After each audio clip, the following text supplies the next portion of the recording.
WPHAT.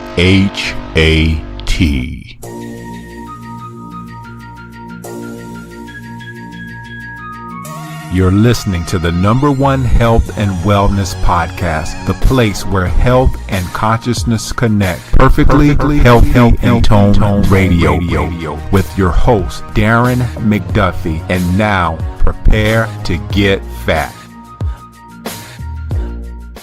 What's cracking, peeps? Darren McDuffie here, alias Fat Man, because I help you become perfectly healthy and toned and conscious, of course. Today's episode is episode 163 with Ron Garrett, entitled Being Black on Keto. Before I get into that episode and talking a little bit more about it, I just wanted to give you a reminder of episode 162 I previously did with Nadine Artemis on holistic dental care, having healthy teeth and gum. Can't say enough about that episode. I learned a lot on that about my toothbrush, about things that I should be using to brush my teeth. And as a result of that, I've changed my dental practices. So go back, listen to that episode. A lot of tips in there about having healthy teeth and gums, and also tips on there about if you have some children and you're having a time with them, getting them to brush their teeth. So we give a lot of tips on that as well in that podcast 162. Today's episode is 163, Being Black on Keto with Ron Garrett. Had a lot of fun doing this, and actually I've been saving this episode. I had it done a while ago. But being that it's a new year, January 1st, 2019, I wanted to kick this show off a little bit different than I have in the past. This is an issue that I've been wanting to discuss for a long time. And for those of you out there who may not be African American, I don't want this to alienate you, so to speak, because I'm under the impression, or always under the belief, that I can learn something from everyone, and not just because they might be African American, not just because they're Caucasian, not just because they might be Asian or whatever ethnicity they are. I've always looked at people being people, and I always looked at people's souls instead of really looking at who they are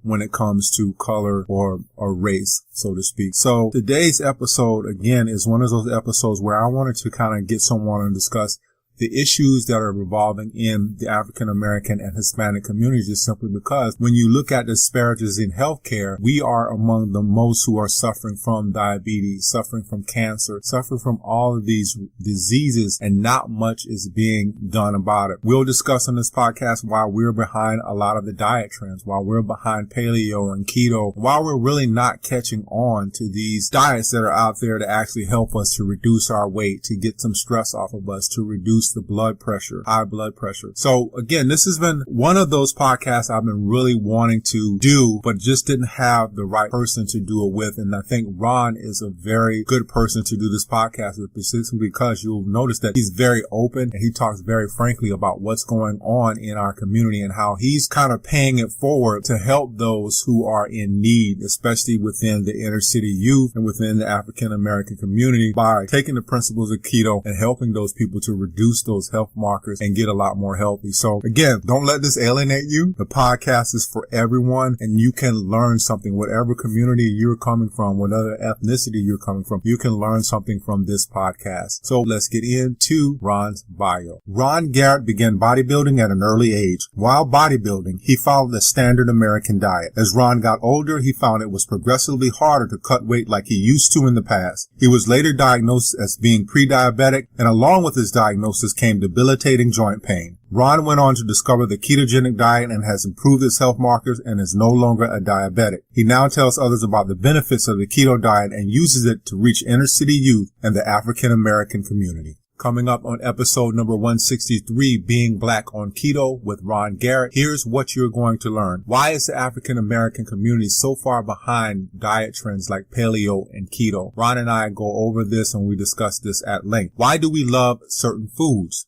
Should the church play a role in nutritional education? This is something I've been wanting to discuss for a long time because I know as a kid, I grew up in the church. I always went to church with my grandmother. And one thing I never saw throughout that time is the church actually playing a role in educating individuals when it comes to their diet. And in the religious text, it's always the body is a temple. So why is the church really not doing a lot to educate individuals, especially African Americans who are really involved in church and going to church and doing church type activities?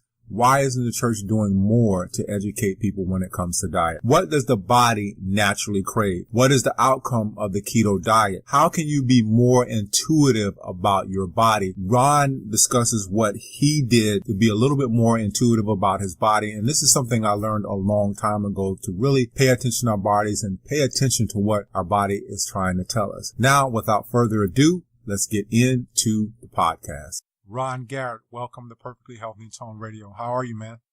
I'm great, man. How are you? I'm good, man. I'm good. I've been waiting for you to get on the podcast just to be able to speak with you. And myself, I'm African-American, you're African-American, and just some of the things that I've been hearing from you from other podcasts, because what I normally do is listen to other podcasts just to kind of get a feel for my guests. I've checked out a lot of your website. I have some things to ask you about that. But it's just an honor to have you on the show to be able to talk about the topic that we're going to talk about tonight. So good to have you. Man, it's my pleasure, man. It really is. I'm always honored when people want to have me on anything, because I don't do this for a living or anything. I just do my best to try to do things to try to help people, Yeah. and I don't do it and not understand that it's an honor. So I appreciate it, man. Yeah, yes. So my obligatory question for every guest that comes on is, how did they get into health? And you came in health through kind of a roundabout way. So kind of take us through your journey of how you got to where you are today. Well, initially it started out, how I got into it was I was in Korea in the Army. And when I was in the Army, I was walking down the street one day and this cat pulled me aside and said, "Hey man, you ever thought about bodybuilding?" And, cause I'm young, I'm trying to catch girls, so I'm walking with my shirt off, Yeah. And he said, "Did you ever thought about doing, bodybuilding?" And I'm like, "No, man." I said, I really don't even lift weights that much, except for every once in a while. So it started. So the next day I went to the gym and just fell in love with weightlifting, man, fell in love with bodybuilding and seemed to be a natural at it. So I started doing that. And just over the years, just bodybuild. I didn't really compete. I just did it because I liked doing it. We did a couple of amateur things and things like that. So then, later on down the road, I just started putting on weight and I just couldn't cut weight anymore. Mm-hmm. And I can look back now and see that I was already having insulin resistance. But at that time, I didn't know, I just kept eating the way bodybuilders eat. I would eat, 4,000, 5,000, 6,000 calories a day because most of the time I could cut it off real quick. So, fast forward to when I was about 36, that's when I started having the complications from diabetes come. At that time, I still hadn't been, I wasn't diagnosed until I was 50 fully, but I started having issues. And then just started putting weight on. Every year I would put a little bit more weight on, and I just couldn't seem to lose weight. And then about 5 years now, I was diagnosed pre-diabetic with the VA. And they kept telling me to do this, do that, eat this and eat that. And it's the standard American diet. They have a standard protocol for diabetics. And I never got better. Matter of fact, I kept putting on weight. And, but I was still able to power lift, thank God. I was still able to do power lift, but I kept getting sicker and sicker. And then finally, about a year and a half ago, I just got to where I couldn't get out of bed and I was barely making it. I wasn't working at the time because I had early retirement. So thank God at that time, I didn't have to try to get up to go to work every day. And then at the same time, we were dealing with my wife's cancer diagnosis. So it's a blessing that I was able to sit home and take care of her. But I was in the bed just about as much as she was. Mm-hmm. So then I was fully diagnosed with diabetes, like I said, about a little over a year ago. And that's when I decided to look into keto. And I had heard about keto years before because bodybuilders naturally almost intermittently do keto at various times in their show prep and cut prep. So I was familiar with the process, but I had never done anything like that long term. So I started doing that. And of course, I'm the type of person, most people think bodybuilders are lunkheads and all that. But to be honest with you, some of the smartest people I know are bodybuilders because they Right. have to meticulously track their macros. They're into this macro stuff and all these other things long before other people are. And so I just started listening to a couple of podcasts, you know, and then from two Keto Dudes was the first one that I really listened to. Mm-hmm. And actually, let me take it back a little bit. A friend of mine, a pastor, youth pastor, one of my friends, he actually had mentioned it to my wife and said maybe Ron should, when he found out I diagnosed with diabetes, then he said, man, maybe you should think about keto, because he would intermittently do keto, but he would do it for health reasons. He didn't do it to lose weight. He's not a big guy, but he was doing it to mitigate some health symptoms that he had.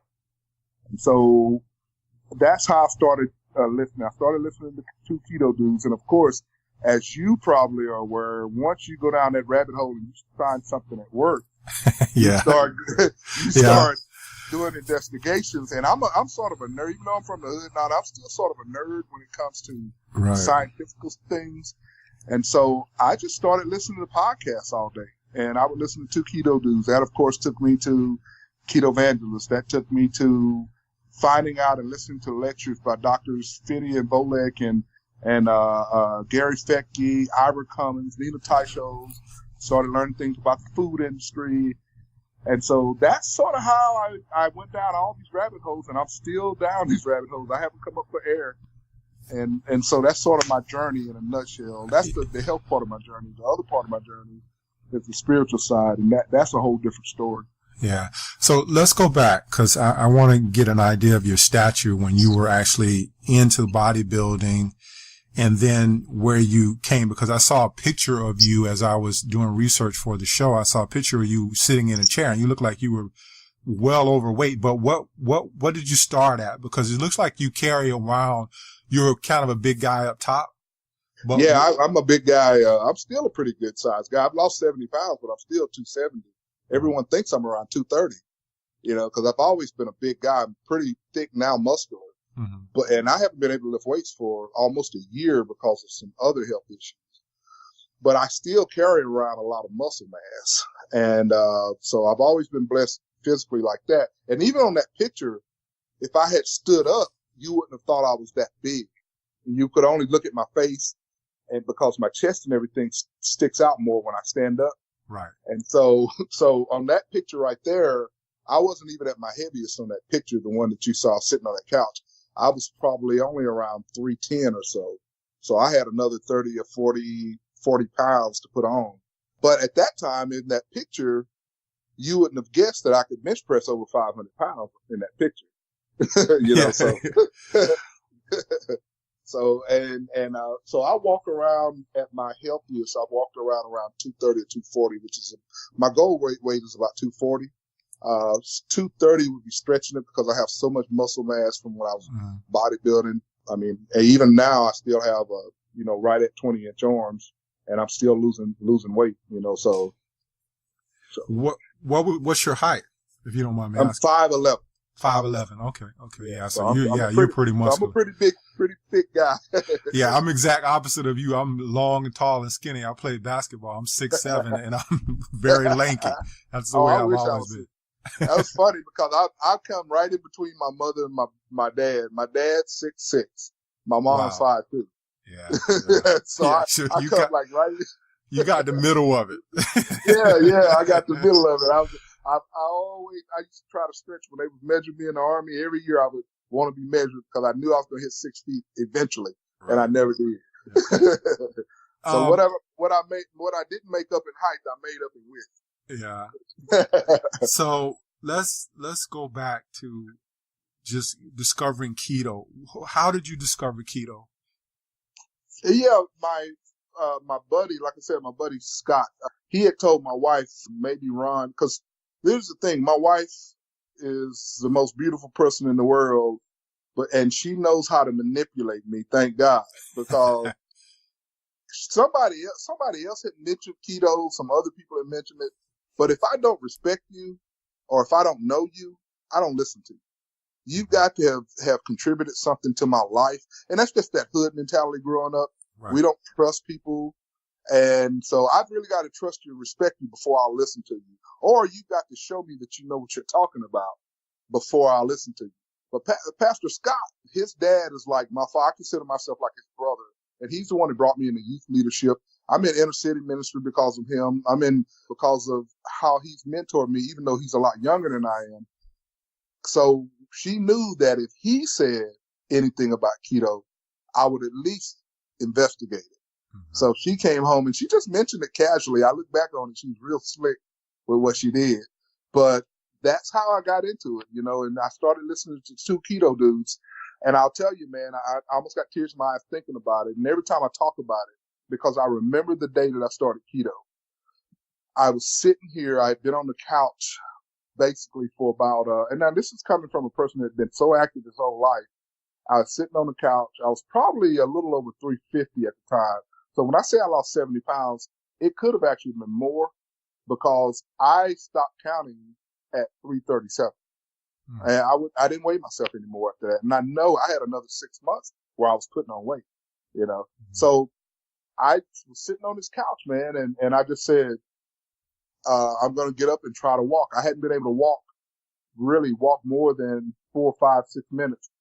I put my earphones in, turned on two keto dudes. I had been listening to them in the house that day. And I got up and just started walking, started keto that day. And then the next 2 weeks, I dropped like 14 pounds. And then that was it. I just started investigating and started learning. And that's how I started keto. And ever since then, man, I've just been doing keto. I've brought a lot of other people into keto. I even help people overseas. They see my stuff and they message me and talk to me. And it's not that I'm that great of a guy or nothing like that. It's just that, man, if you ask me for help, I'm going to ask you for help. Right. You're going to give that help. Yeah. When your wife brought you keto or you heard about it, did you immediately take to it? Because one thing I think about, and I don't want to separate this podcast from both you and I are African American, and to a large degree, a lot of people who have podcasts, health podcasts, are not African Americans. We don't have a lot. I believe there's one other gentleman, Sean Stevenson, who I had on the show. He had a good story to tell, but there's not a lot of African Americans out there having these health podcasts. And one thing that I find very kind of disparaging is the fact that when we present something to our community, a lot of times it's rejected. Did you reject keto at first? And how did you come back to it to say, hey, let me give this a try. This thing might be for me. I did.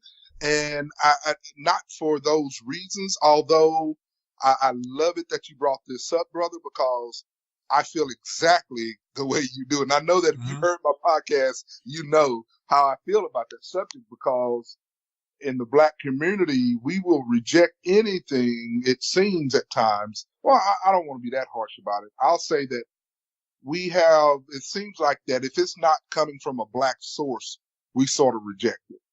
And now that wasn't my reasoning for it, but now I work with people who reject keto for that reason.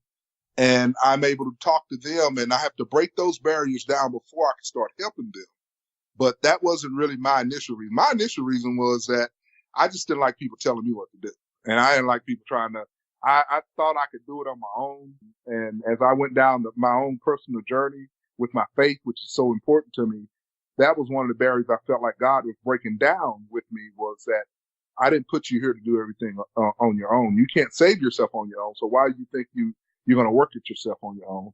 And that's how and why I believe that my wife came into my life, and eventually how I got into keto was through that. But one of my missions is to bring keto, even though I've been out of the hood for a long time, I'm still in the hood. And one of my missions is to bring this knowledge to the inner city. And it starts with my kids that I work with. I work with kids, 90-something% of them are like kids like me. They grew up without a father, and they're growing up without a father. I'm the only father some of them have, Actually, one of those young men that was in my program, since he was 10 years old, I've been like his father. He's getting ready to go on our cruise with us still. He's a grown man now, but he's still included in my family. And so now I'm working hard to bring that into our neighborhoods, because it seems like we're always the last ones to get a hold of something health-wise. Yeah. Let me, I have to jump in there because that's exactly what I was going to mention. It's like we are late to follow the trend, even with, I believe, a couple of years ago, paleo, got hot. And then now keto seems to be, a hot topic, but we still are the last to follow trends. Why do you think that is? I think culturally, and Jimmy Moore and I talked about this, and and I got to give him credit because he took a lot of flack for when he addressed the subject, and he said that we're not doing enough as the keto community to be as to bring this issue up, because a lot of times white people get scared when a black person will speak out about this or speak about that, because they're scared to be called a racist. Right. And rightfully so for whatever reason sometimes. But when he would bring it up, a lot of people in the keto community through ignorance were saying, well, this is not about race, it's about food and this and all that. But we were quick to say, hey, look, I understand what you're saying, but let's get out of this little keto world, this keto bake world we live in, because you and I are both in that world. We know all about these things. But we have to realize that there is a racial component to this deal. And a lot of black people will look and say, hear the word keto, and they think it's a white thing, And anything that's not of our black culture, we don't accept it into our culture when it, and that's sort of how and why I sort of do what I do now, is because it's, in order to get keto to be a norm in our community, which is just about food, we first got to break through that barrier. And, there's a lot of barriers that we have to break through. Yeah. One of the things too, I think, that hinders us from actually following trends and getting on things is just economics. You mentioned that. You mentioned that you work in the hood and you're trying to help kids and whatnot. And a lot of times I've seen where people can't afford the food. And I myself, I grew up on food stamps. I grew up with a single mom. I grew up just like you, without a father. Yes, so sir. Yes, I had free lunch. I had, food stamp. And it wasn't until I got out of college that I realized that, hey, you know what, let me start spending a little bit more money on food. And I think 3-4 years ago was the first time I ever bought like a grass-fed steak, which is, but do you think it's because of economics, or a combination of economics and just, again, those barriers that we haven't broken through to be able to get it in front of African Americans and say, hey, this is something that's better for you, for your health, and this is something that you should do. And keto is not that hard. I don't do keto myself, but I don't think keto is a hard diet. I've looked at some of the things and I've had a lot of guests on, but it doesn't seem like it's like a very hard diet to do. Yeah. And I think that it is, like you said, it's a couple of things. Culturally, man, we have our foods.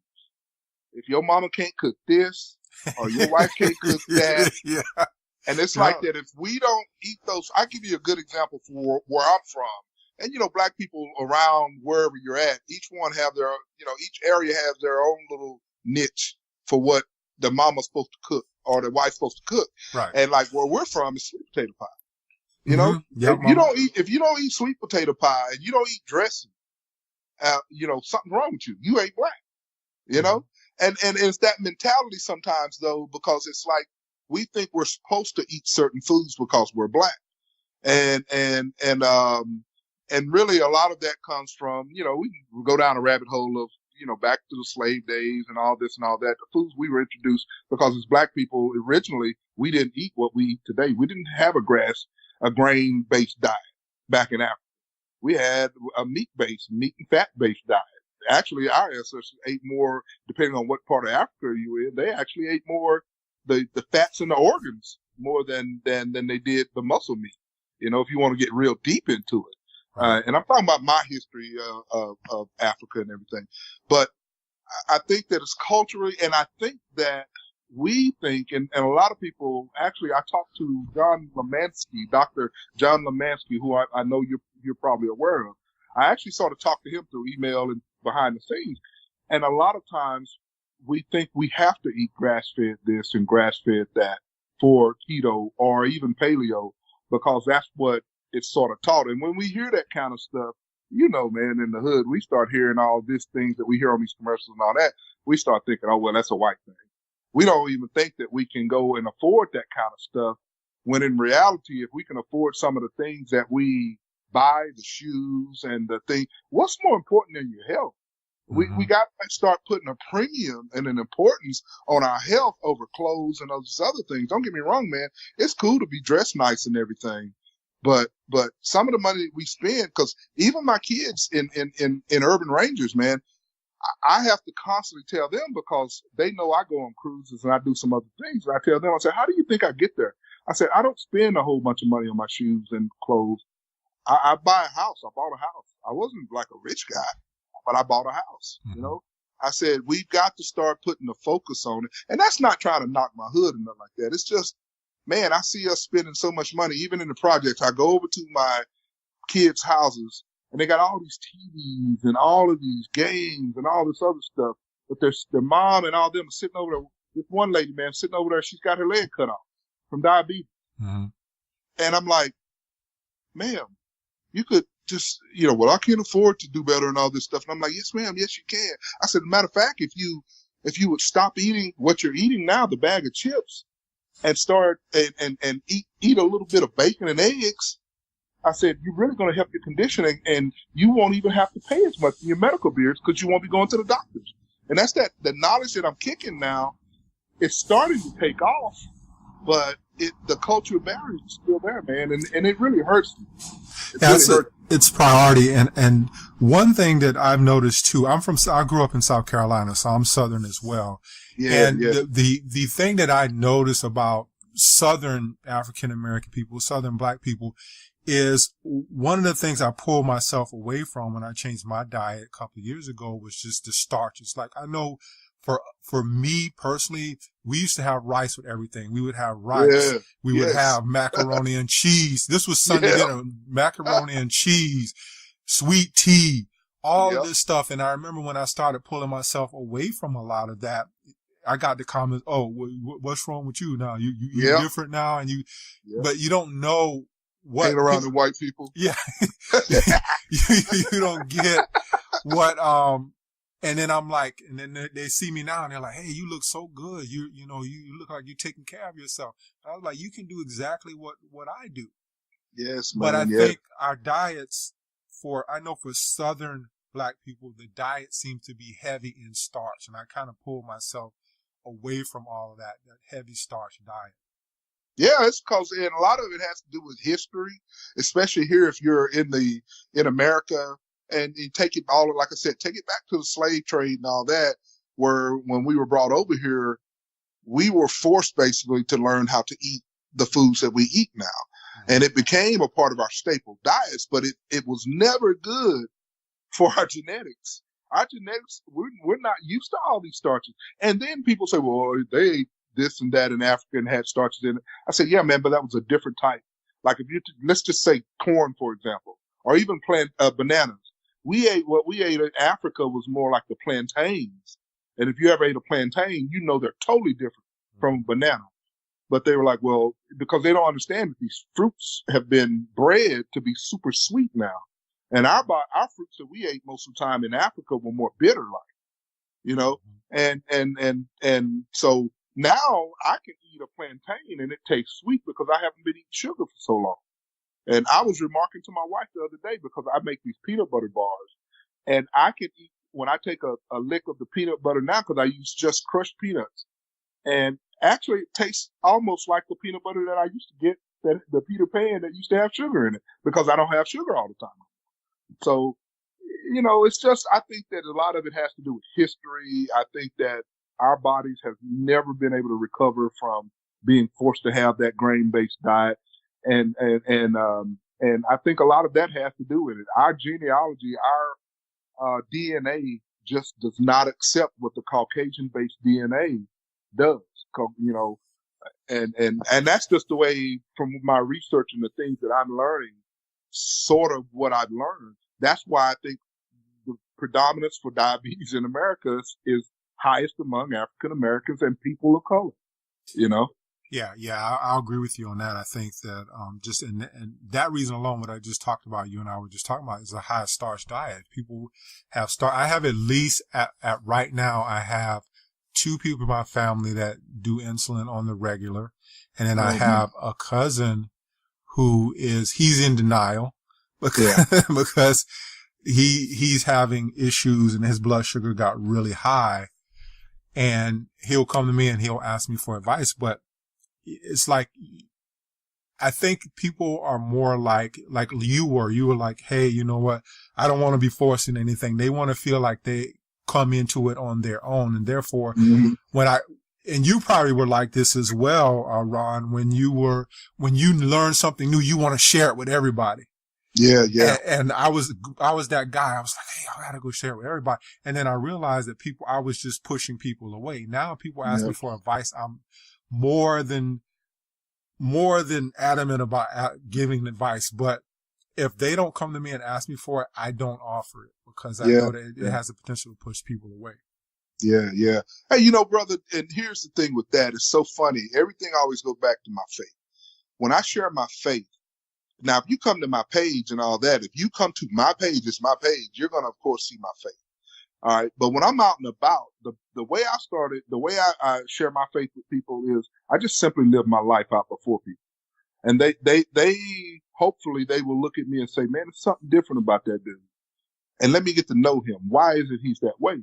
And eventually, when I talk to you, you're going to eventually hear about my faith, because it's paramount to my life. Well, the same thing is there. Now, we're speaking keto here because that's what I do. I didn't go to work talking about keto.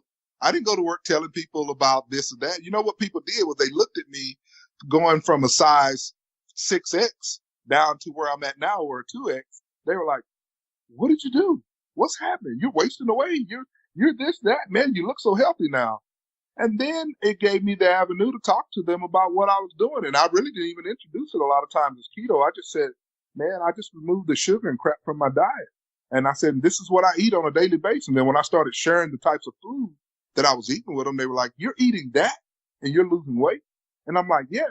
And so they would ask me, and I said, okay, man, it's keto, and I didn't even stick totally to keto. Sometimes I would say paleo, because a lot of the paleo is just like a step above keto, as far as like, some of the foods that you don't eat on keto, you eat on paleo, and people will get healthy on paleo also, But I just told him, I said, man, I just told him exactly what we're talking about now, but I modeled the behavior out, and I would bring food to work.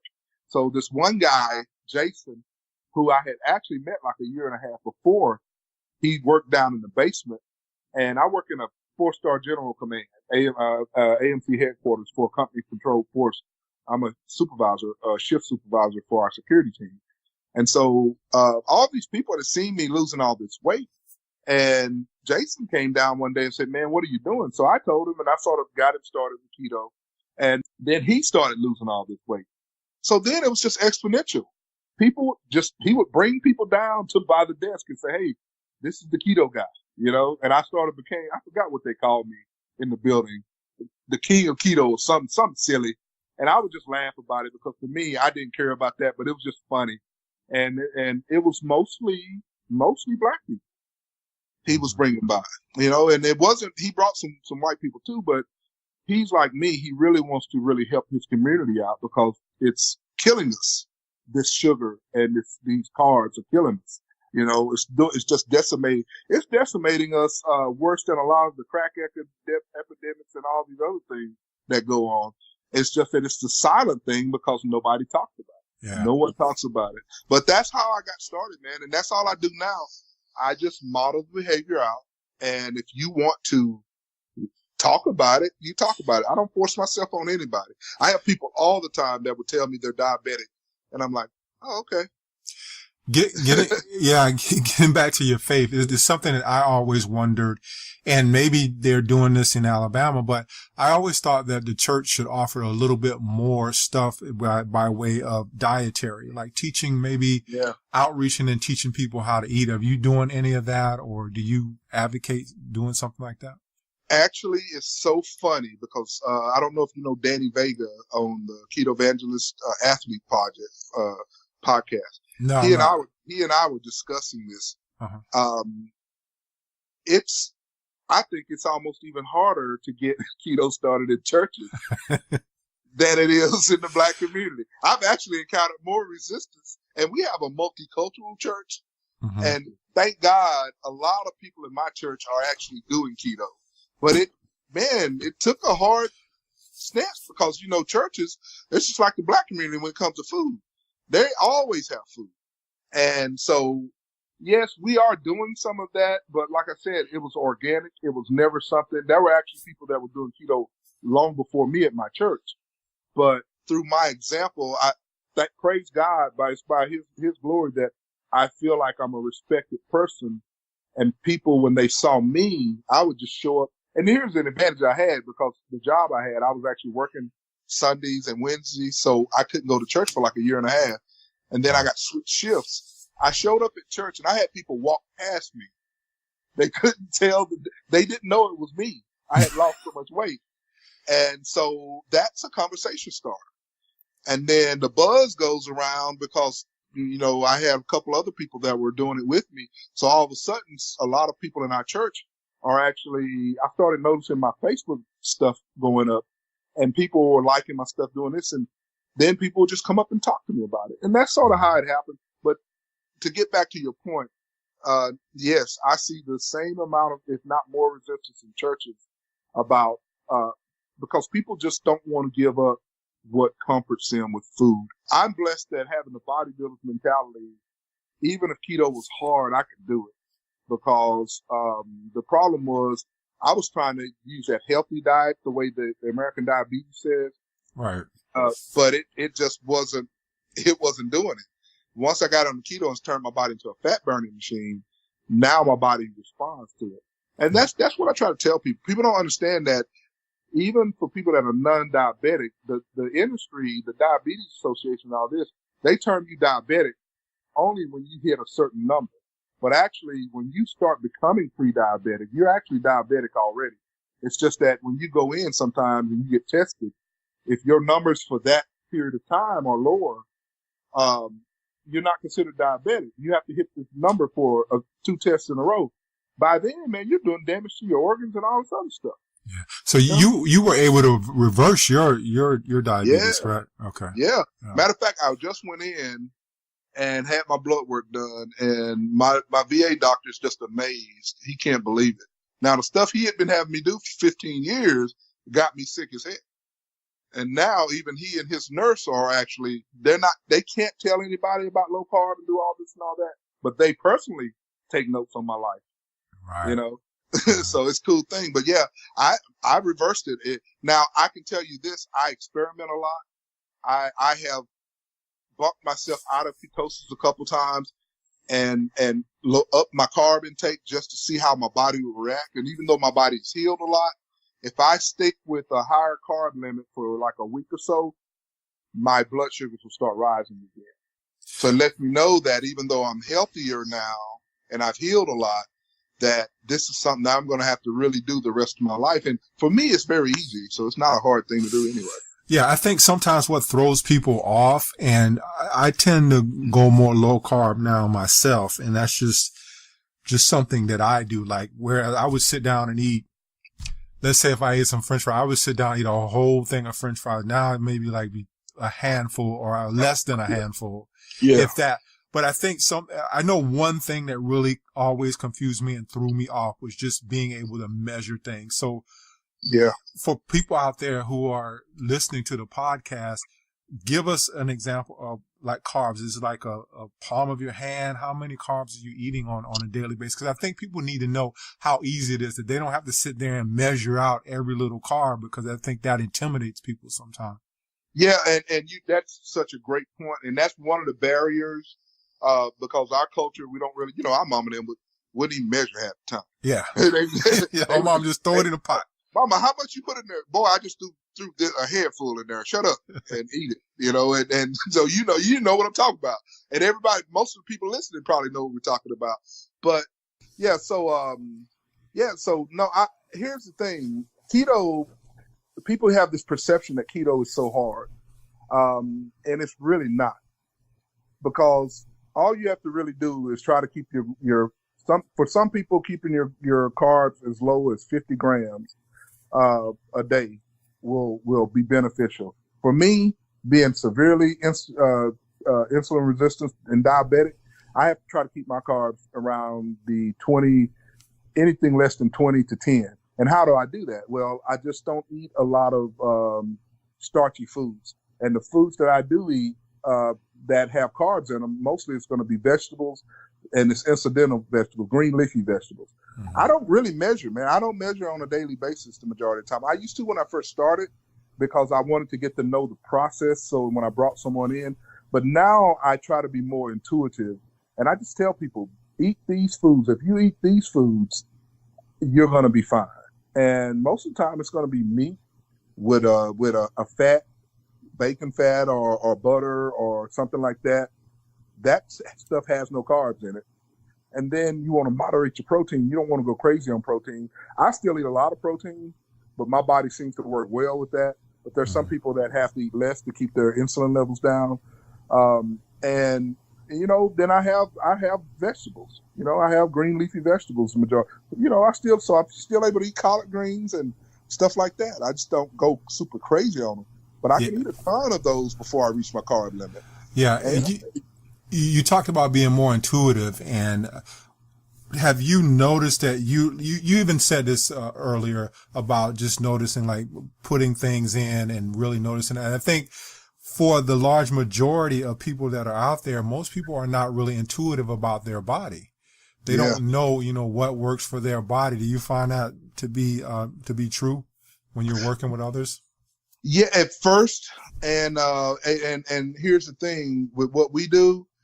I always tell them to start out, here's the foods, eat these foods. These are the foods that are on the list that you need to sort of be careful of, like nuts and stuff like that, because they are higher in carbs. And then the main thing is to sort of teach us at first. I don't even worry about macros and all that other stuff. I say, these are the foods, eat the foods, because what happens is the first week or so, your body starts transitioning. It's like, hey man, I'm out of sugar here. Okay, I got all this fat I can start burning. And eventually your body starts burning fat. And so then if you have someone to sort of mentor you through the first month or so, then you start realizing what foods sort of trigger your hunger hormones, what food starts triggering your desire for extra sugar and all those. So I think it's important. At first, you're not going to be intuitive, but as you go along, you become intuitive. Like I can eat something now. My wife has actually given me some food before, and I'm like, hey, did you guys look at the package or did you do this? They're like, no. And I'll start eating it, and all of a sudden, I start feeling. I can tell when I've gotten something that I shouldn't have. And they'll go get the package out of the trash can, and they're like, oh, I'm sorry, I didn't see this on there. That's how intuitive I've become, but I wasn't that way when I first started. It took a while. You know, and you can get there. Anyway, it's like now I'm pretty sure with you can tell when you overeat something, things that you probably could overeat in the past that you really can't. And if nothing else, I'm intuitive because I can tell if I start putting body fat back on, then I can tell. So, and you know, that to me, that's the ultimate intuitiveness. Yeah. My downfall is starches. If I do overdo starches, it immediately slows me down. And I know I've had too many starches. So I know my body. You'll feel it. And the problem is when we've been eating the way we've been eating and overeating starches, your body, it's like if someone was just yelling in your ear starting off. At first you notice them yelling in your ear, but eventually your ear will deaden itself to that to protect your ear canal and your brain. You'll start going deaf to protect your brain. And that's what happens when you eat starches, especially for black folk whose bodies are not DNA wise able to deal with all that. Then your body stops listening to the signal that is dangerous. And that's what happens, you know, so, but when you reverse that and you cut the starches, your body starts responding again. But it's that first month or so when people do that they don't want to hear that. They don't want to, they don't want to do that because they're missing out on some of the stuff that They're missing out on some of the stuff they're used to. And a lot of it, they don't understand that the reason that you love certain foods is because it turns immediately into sugar, and your body is giving you a reward signal. But you can also get that back. Our bodies naturally crave salt, and we're always taught that we're not supposed to have salt. But when you reverse and you clean all the carbs out of your body will actually start screaming for more salt. But our minds will think that we're looking for sugar. Yeah. Do you think in our community too, that, and you mentioned this, I don't think that you were the person that ever went towards to lose weight. Cause I know there's a lot of people will go on a crash diet to lose a couple of pounds. Yeah. But I think you were more geared towards, hey, let me try this to get healthy, to reduce some of my markers. Do you think in our community we do more of, hey, let me do this because it's the newest fad diet, I want to lose some weight real quick, more or less, when we should be doing more things to get healthy? Yeah, and that's my thing, man. I never sugarcoat it with people, because I tell people all the time, I didn't do this. Even though I was 350 pounds and miserable, I didn't do this to lose weight. I did this because I didn't want to start having to take insulin. And they had prescribed me insulin, and I was supposed to have to start taking metformin. And I had a whole list of about 8 pills I was supposed to start taking. And I just didn't want to I was already taking blood pressure medicine. I just didn't want to start taking more pills. I've always hated pills. And so that was the reason that I did it. But I don't always, for a person that wants to do it to lose weight, my thing is this: I don't care why people are doing it as long as they do it, you know? And because my thing then, if they start, then I can always tell them, okay, by the way, yeah, you're losing weight, but let me tell you what's happening in your body. Let me explain to you what's happening. You're going to have 10, 15, 20 more years to play with your kids and even see your grandkids and everything. See, I start making those points as we go along. I don't rush into that in the beginning. I sort of make those points as we go along. I start bringing the science to them. And if they don't want to know the science, then that's on them. But when you start going back to what was making you sick, you're going to see. I've had some people that actually have, I don't call it falling off. They just chose to go back to their old lifestyle. And eventually they'll come running back to me because they go back to the doctor, and everything that the doctor was telling them before, okay, well, it's back now. It's almost like getting sick and then going back and the doctor saying, well, you're sick again. Well, no stuff, Sherlock. You started doing what you were doing before. And so that's sort of what I do. But like I said, I don't force anybody to do anything. You're either going to do it or you're not. But my whole thing was, I did it for health reasons. Even at 310 pounds, when I had dropped 40 pounds, when I first went back to my doctor could not believe my numbers. And that's a story in itself, man, because I had only been on keto for a month and a half or so. I had only dropped like 20 pounds. I had those tests. Thank God I had those tests right before that. And then a month and a half later, I went from over 8 on my blood sugar numbers down to 6.3. And I've been below 6.3 just diet. One of the sweetest things I ever see on my chart is diabetes being controlled by diet alone. Yeah, that's cool. And my doctor is like, wow. but you wouldn't realize that a lot of people do not think that they can do it with the diet alone.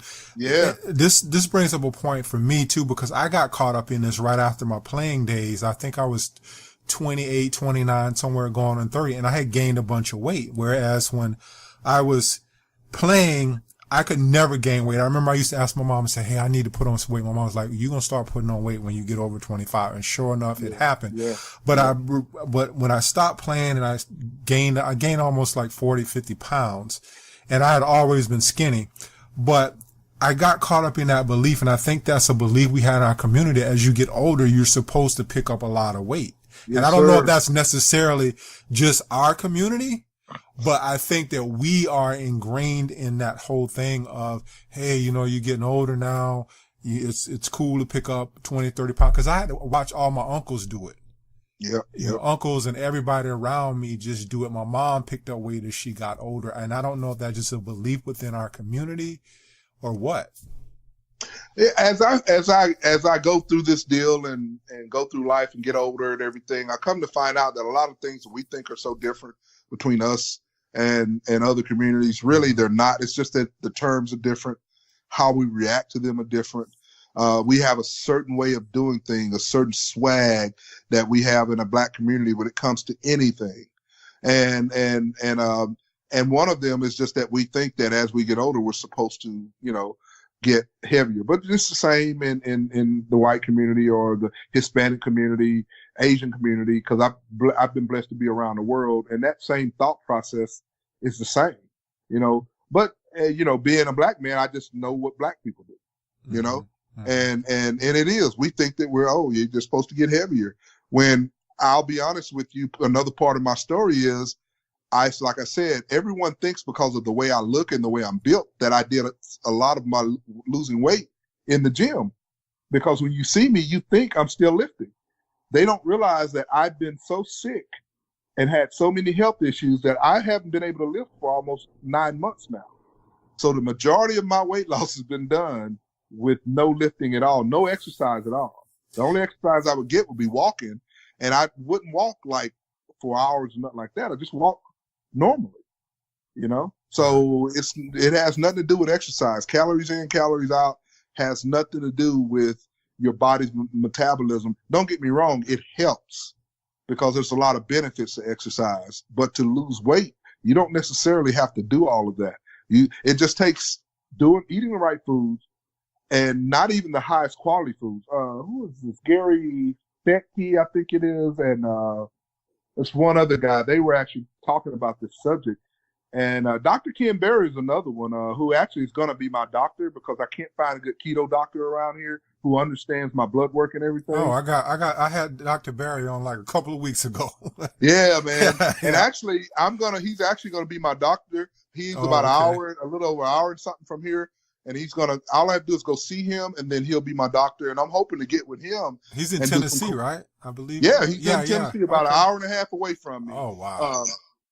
So I'm actually going to go, and I had actually contacted his office, and it's just that my schedule and doing all the things that I was supposed to go up there one day. I had an appointment, but I had a podcast that day, so I didn't go. So, but anyway, he's actually going to be my doctor. And so he actually was talking about this on the low carb cruise, which he was talking about how people make it so hard when really he said, can you eat eggs? Can you afford bacon? He said, it don't even have to be the highest quality bacon. He said, if you can afford this, and a lot of the foods that we already eat in the Black community, yes, if we just tweak it some, right. If we just tweak it some, learn that, hey, okay, I may have to learn to fix my pork chops a different way, learn to eat my fish a different way. See, my thing has always been this. Okay, I know that you don't want to change this and that, but remember, do you want to live? Yeah. Do you want to be around for your dadgum kids and your family? Brother, I'm telling you, I literally think I would have been dead by the age of 51, 52, where I'm at right now, had I not changed, because I was that down and that broken down. Now you can't even really tell that I was ever in that state. And it was funny because no one really knew I was in that state because I was home taking care of my wife who had breast cancer. So no one saw me. They didn't realize I was just as bad as she was. Is your wife on it, and how is she? Is she recovered? She's about, I would say about, oh yeah, she's fine. She's healthy. God did some amazing things through that. But she does keto. I call it her own style of keto because she don't do it all the time. When she wants something sweet, she gonna have something sweet. But I told her I respect that. I don't try to force it on you. I said, but my thing is, don't go around telling everybody you're 100% keto, because I don't want someone seeing you out of the restaurant and they know me and they say, oh, that's what they eat. No, that's what Tracy eats. Tracy will have her stuff. Like, we're getting ready to go on a cruise. I will be probably 100% keto on the cruise, with the exception of maybe this one coconut shrimp they have. But all the ice cream and stuff I used to eat on there and all that, I have no desire for that stuff anymore. Yeah, my body. Yeah, I don't even have any desire for that stuff. They give you Go so ahead. much food on those cruises, man. Yeah, yeah. Like, But you get way I've too done much. my research, and most of the stuff that I ate on there, I think my body was telling me before, because like I would get 2 or 3 days into a cruise, and all of a sudden, man, I just quit eating the bread and stuff, and that was long before keto, you know. And it's not that it doesn't taste good, and I can go in there now and eat a piece or two here or there, but I just choose not to, because for me, I want to be that walking, living example to show people that, man, when you take things out of your life, and you don't do them all the time, it's like an alcoholic with alcohol. Once you get it out and you've been off of it for a while, as long as you don't reintroduce it and you keep yourself in a certain state, you're going to be fine. You know, but if you allow yourself to start eating this and that with food, it'll actually come back. But I don't like the way I feel. And that's the biggest determinant for me, because even now when I actually accidentally get carbs from somewhere, my body goes into it's almost an allergic reaction now, you know? Yeah, you know your body. I said, you know your body. So it's. Yeah. But like I said, the first 3 months, I didn't. It was just like once you start becoming healthy again, a lot of the signals that I missed, and it's because I started educating myself. I would start making sure that first it took me to look at a blood sugar number and then correlate how I felt. So it's a practice thing also, especially if you're a measurer like me. I would measure my blood sugar and stuff, and I would say, okay, this is how I felt on this day. This is how I felt on that day. And then when I went to this one place one time and got some ribs, and they put this, I didn't go to my normal place who just gives me ribs without barbecue sauce. Right. I went to this one place and they gave me ribs, and I'm like, look, man, I paid for these ribs. I ain't throwing these ribs away. Yeah. You know, when I got back to the office. But when I ate them, I first thing I did, I said, okay, well, I'm just going to run an experiment on myself. So I experimented. I took my blood sugars, 30 minutes, after I ate, 30 minutes, 60, 90. And sugar, my sugar values jumped up. Then I just saw how long. I took it again later that day and again. I just wanted to see what having something that was a high carb food would do to me, high sugar food. Right. And that's kind of stuff that I do, you know, and I'm sort of a nerd when it comes to stuff like that. Yeah. Well, you know, they have the barbecue sauce with the stevia in it, and stevia doesn't raise your blood sugar. I do, man. And the thing about it is we just bought a smoker. My mother-in-law, who lives with us now, she lost her husband earlier this year. And she's living with us now. And she really got on board with keto for a little bit too. She's quasi-keto like my wife, you know, but she bought us a smoker because she was like, man, if we could smoke a bunch of meat. And so now I have that. And now I've got to get some of that stevia barbecue sauce. But I just love eating what I eat now. Mm-hmm. So I don't even worry about it, you know, but I do want to try it. If you say it's good, brother, I'm going to take your word on it. I've had it before. I've ordered it a couple of times, and sometimes I'll get into this thing of just ordering stuff, and then I'll take a break from it for a while, and then I'll go back to it. But I've always been a user of stevia, because every now and then I like a cup of coffee, and I don't ever use sugar. I just put, the stevia in there. But I wanted to kind of roll on, because I know I don't want to keep you too much longer. But there was something that really jilted something in me today, because it was something I wanted to talk about, and I was just saying, like, what can I find out about Ron that ask him more questions. But I went through your blog, and I saw where you wrote about an episode of Blackish, and I watched Blackish, and on that you were talking about just one of the scenes where I think one of the characters had was diagnosed with type 2 diabetes. Oh yeah, bro, man, you had to bring that up. And one of the things I think with our community as well, and I think our community as African American, we watch more TV than any other ethnic group. And I think a lot of times that programs us, because the more you see something, the more it programs a belief in you. But talk about that whole scenario about, what they were saying on Blackish. And then one of the reasons why I want to bring this up, because I think we as African Americans, and anybody else out there listening, I don't want to make this just a portal of a podcast where we just talk about African American issues, but anybody needs to pull their mindset away from television, because I think television does a lot of programming with us. Yeah. And if I remember correctly, man, that episode, basically it was sort of making fun of what you and I do, you know, and the journeys that we're on. And basically it was basically giving out the standard line that we're the doctors are basically know-it-alls and all these things. And I don't remember completely because at the time it made me mad, and I'm the type of person, when I get mad about something, I just write about it. But basically, it was just basically telling us to do what we've been doing all along, and it was making fun of anything that was an alternative. And that's not how I was raised as a black man. I was raised to distrust certain things, you know, and it's almost like we were being told that just because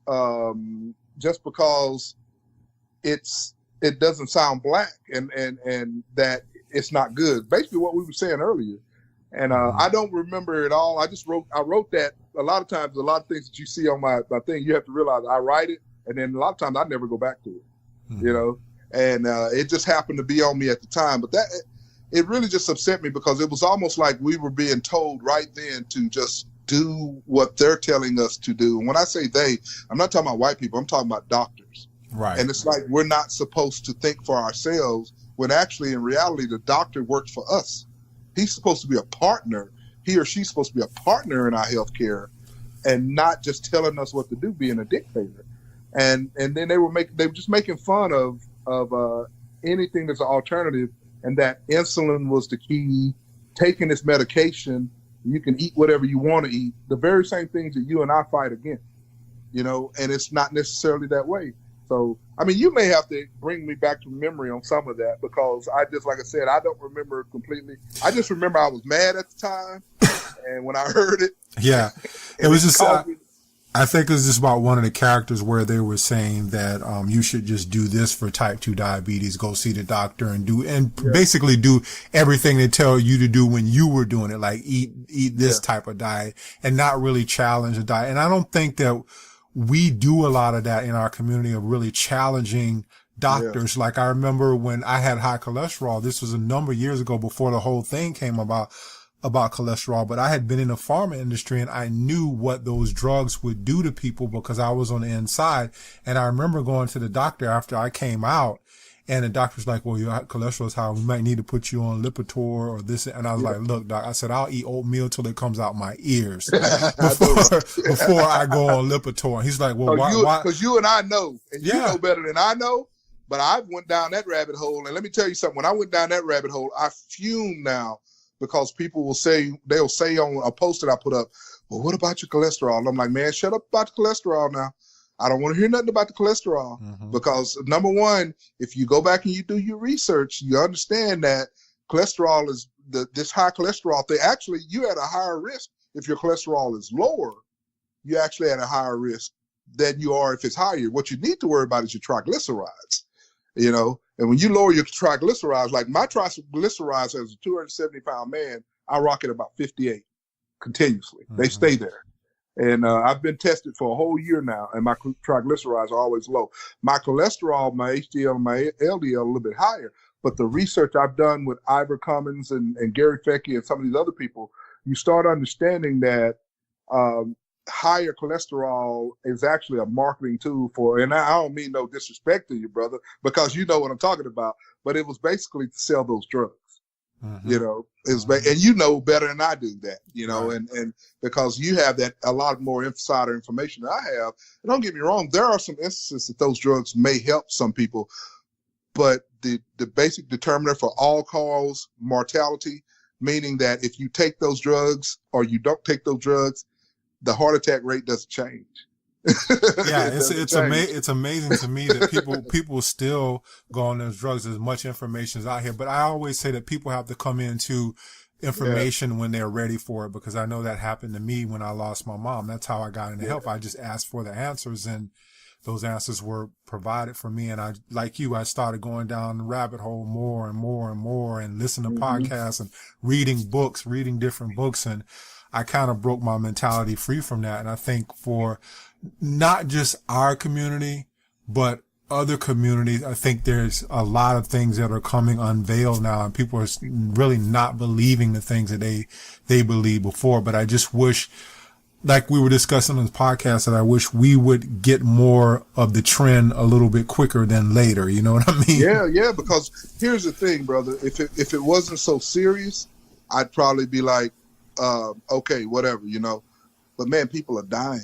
You know, I go to these football games. I'm a youth leader, so I go to football games. And it's amazing to me that in the past when I would go to these games, I never noticed people.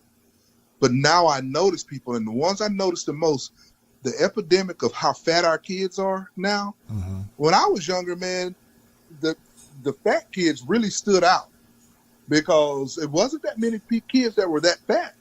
Mm-hmm. Now, half of the kids are fat, man. And it's because, but you watch them when they're going around, they can't go more than 5 minutes without eating. We used to go out and play all day without eating. You know, we was out and mama had to call and threaten to whoop us to come home.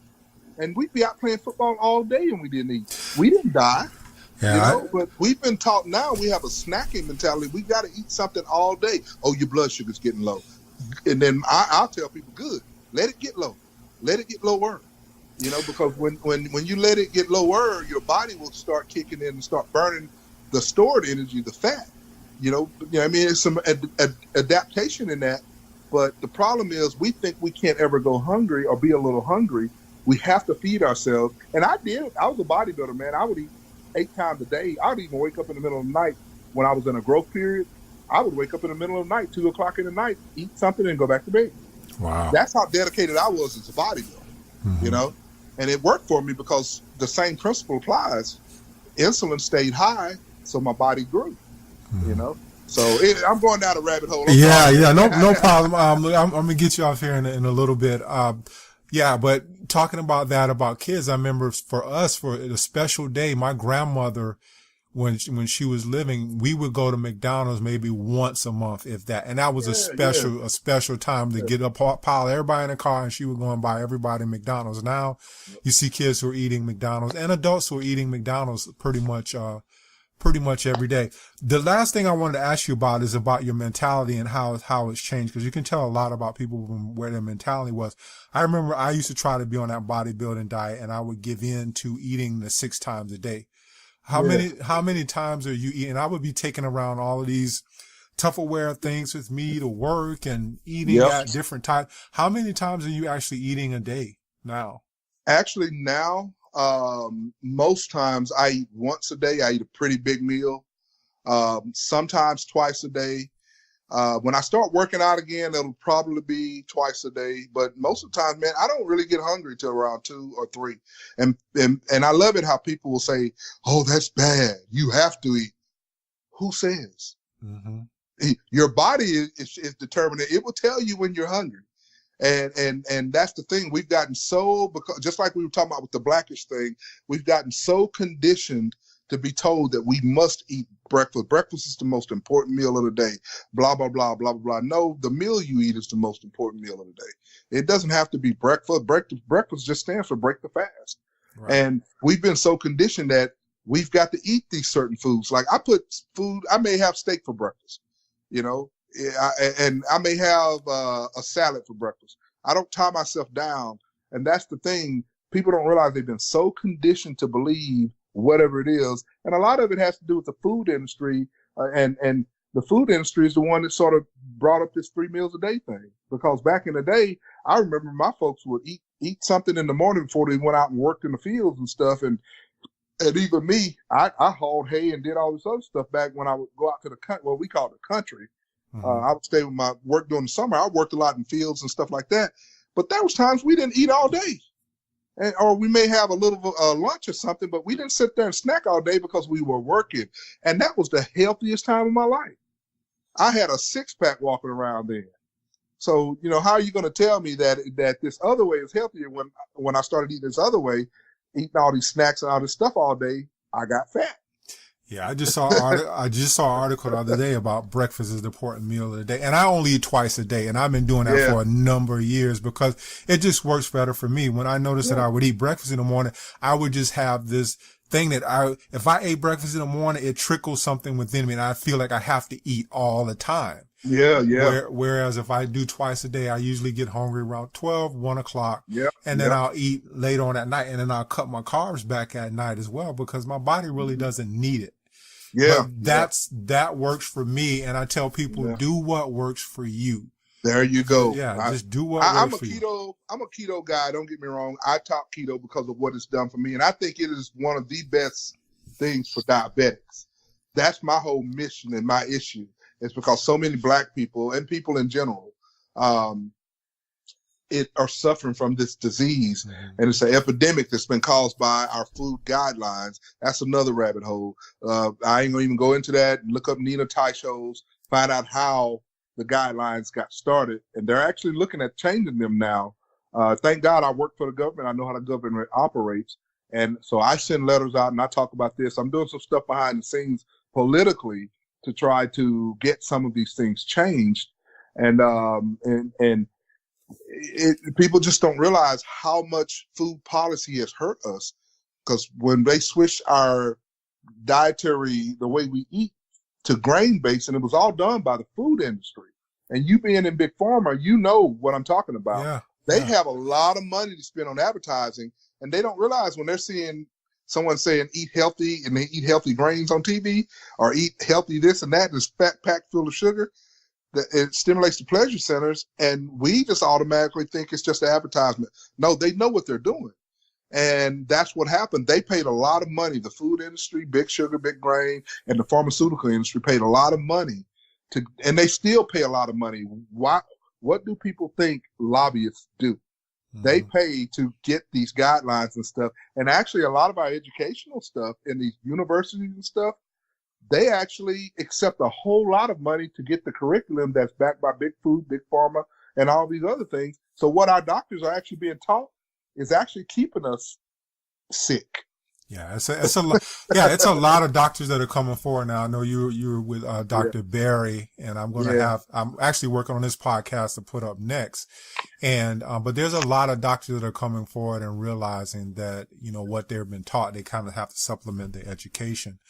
But a lot of things are changing, man. A lot of people are becoming more conscious, and like you and I are discussing here tonight, I just want to see more of our community kind of catch on to the trend and realize that we don't have to be sick, you know, all the time, or be on insulin and have cancer. I lost my mom to cancer, but I'll have I forget her name. She's my next guest on in a couple of weeks. She has Keto for Cancer, so she'll be on. I can't remember her name right now, but I'll probably remember. Bosworth. No, not Bosworth. Oh, okay. Miriam. Her last name is with a K. Miriam. K something. But I'm gonna have her on in a couple of weeks to talk about Keto for Cancer. But man, let me get you off here because we could probably talk another hour. Oh yeah, man, yeah. And I tell you, man, can I say something to you, man, before we get off, brother? Sure. Thank you, because it's so funny that we're talking about this now.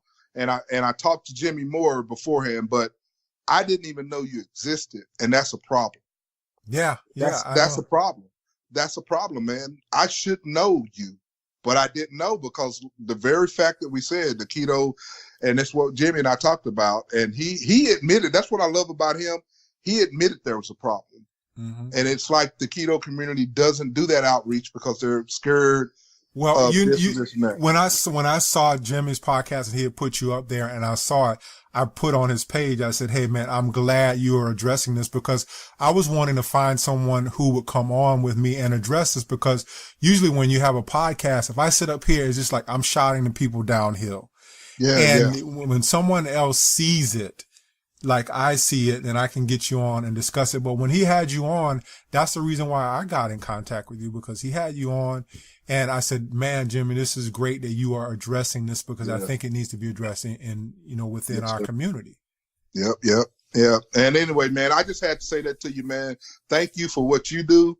And like I said, it's an honor, man. And I just really, really appreciate that. And now I know I have an outlet that's going to address that part of me. I feel like that's sometimes being overlooked, and it's going to give me because see, here's the thing. I know that I can point to you and say, it's easier for people to maybe get started listening to the health things with you in our community. And it's just reality, man. And people don't want to live it, and I talked about it with Jimmy. The thing is, I can say, okay, here's this brother that's talking about health issues. That's good. And you got to admit, man, there's just some black folks just going to listen to black folk. Yeah, I mean, that's true. But the thing is that most of my listeners are probably not going to be African American, which I don't have a problem with. Like I say, I want more people to be enlightened and say, hey, I'm not an anomaly here. You're not an anomaly. You can do what Darren and Ron are doing, and you can be healthy. And for your Caucasian and other listeners, understand this. I know you're thinking that this has been like a black-based thing. You need to understand that you're going to be maybe talking to some African Americans, and it gives you ammunition to know and understand us better and our culture. You need to hear these things. You need to understand that we are different. People sugarcoat that. We are different. The way we react to things are different. So there's nothing wrong with getting to understand your neighbor and understanding how their house operates so that you can come into their house and address issues properly. Right. And so our first thing in our community is not to trust somebody of a different, different race. And if you don't know that, you think you can come into our community and think that whatever you're telling us, we'll nod our head and just keep going. Right. And you need to understand that, because you need to understand, okay, it's going to take me a while. Lastly, one of the coolest things that ever happened at my church when we started the inner city ministry that I do now, I'll never forget Pastor Greg Nelson. They had these little boys from the hood in there, and they were like, Ron, I had just got saved and was starting ministry and all that stuff. And he said, man, we got these kids in here and they're from the hood. He said, I'm going to be honest with you, man. And I don't know how to relate to them. He said, we need someone like you to come in here and talk to them. Because as soon as I walked in, those young brothers stood up and acted right. Mm-hmm. And that's how our inner city ministry started, because he wasn't afraid to say he didn't know. And that's been the trend with our pastor. They realize that we have to have within our church, it's all combined, but we have to address every need in every area in the church. And that's what we're going to have to do with keto, man. And keto and health, we're going to have to realize that cultures are different. And I believe doing what we're doing right now is a big step in that direction, brother. So so all you white folks that's listening and whoever else, don't feel like we've neglected you. Realize that you can take what we're talking about back to and start looking at things that's happening in your communities the same way, so.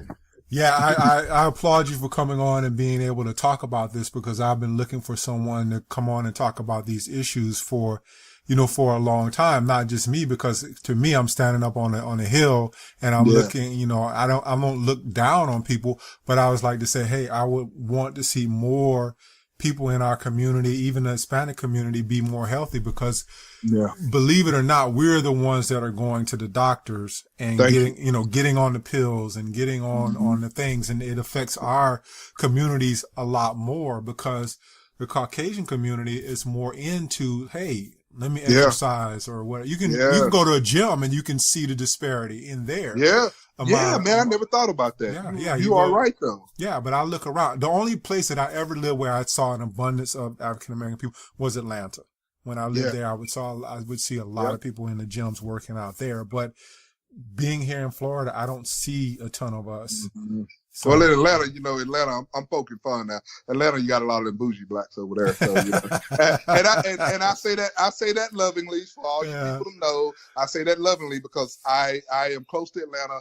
And I have a lot of friends in Atlanta, and I mess with them all the time. I tell them they're bougie over there, so I mess with them all the time. They're cool people, though. But Ron, man, hey, keep in touch, man. Let me know what you're doing, and anytime you want to come back, I'd love to have you back. Okay, brother. And then, like I said, if you ever feel like you need to do something, or if you ever just need me for anything, brother, just call, man. I do this. Like I said, I do this. I don't make any money off of it. I do it for free, and I just love it that I feel like I have someone else out there. Sometimes I feel like I'm the only one that's shouting, and I know I'm not. But no, you're not. I mean, I know I'm not, but it just feels like that sometimes. Yeah. And Well, real quick, what's your website? Because I know I was checking it out today. I'm most active on Instagram, and it's Run Big Black Garret. But I have been doing YouTube videos, and just to postulate to people, my YouTube is a mixture of keto and faith. So I don't want someone coming on there, but I mean, I have friends of all different faiths. They know me as a Christian. I respect their Muslim and Jewish and all that. But I just want to postulate from the beginning that I'm a faith-filled man of God. And so you're going to see that on there. And if that's not your deal, then just look past it, go to the keto stuff or whatever. I don't get offended by that, you know, but it's everything that I do basically is Ron Big Black Garret. And if you just type a hashtag to that, you'll find me. Right. Ron, thank you for being on, man. I really appreciate it. All right. Thank you, brother. God bless. And keep doing what you're doing, man. Thanks.